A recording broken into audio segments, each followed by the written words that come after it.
Respect your parents. உன் தகப்பனையும் தாயையும் கல்யாணம் ஆனாலும் சரி ஆகாட்டியும் சரி, கல்யாணம் ஆகி நீ அம்மா வீட்டுக்கு போயிருந்தாலும் சரி, இல்ல கூட்டு குடும்பமா இருந்தாலும் சரி, உன் தகப்பனையும் தாயும் கனம் பண்ணு.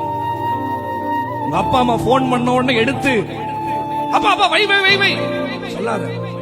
உங்க அம்மா போன் பண்ணி எங்கடா இருக்க, அம்மா வை வை வை சொல்றேன்ல ஃப்ரெண்ட்ஸ் கூட இருக்கேன்னு சொல்லாத. கனப்படுத்து. போன் பண்றாங்களா பைக்கை நிறுத்தி சொல்லுங்கம்மா என்ன பண்றீங்க, சாப்பிட்டீங்களா கேளு. உன்னை விசாரிக்கிறாங்கல்ல. உனக்கு ஒரு பிரச்சனைனா உன் ஃப்ரெண்ட்ஸ் வர மாட்டான், உன் குடும்பம் தான் வரும். நீ ஆக்சிடென்ட் ஆகி ரோட்ல விழுந்துட்டீங்கன்னா உன் ஃப்ரெண்ட்ஸ் காசு தர மாட்டான், உங்க அப்பா தான் தலையை பிச்சுக்கு வரைய பையனுக்கு ஆபரேஷன் பண்ணணும். உன் ஃப்ரெண்ட்ஸ் வர மாட்டான். போன் பண்ணா வை வை வை வைப்பா எடுக்காம மிஸ்டு கால். உங்க அப்பா அம்மா கூட மிஸ்டு காலே உன் ஹிஸ்டரியில் இருக்க கூடாது. ஒரு போன் பண்ணா நிறுத்தி அடுத்த செகண்ட் அடிச்சு கேளு. ஏன்னா ஒரு நாள் வரும் உங்க அப்பா அம்மா போன் நம்பர் இருக்கும், ஆனா உன்னை விசாரிக்க உங்க அப்பா அம்மா இருக்க மாட்டாங்க.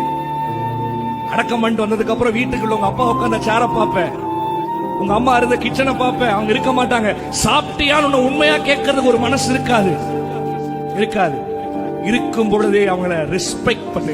கற்பனையிலே மேலான கற்பனை உன் தகப்பனையும் தாயையும் கனம் பண்ணு.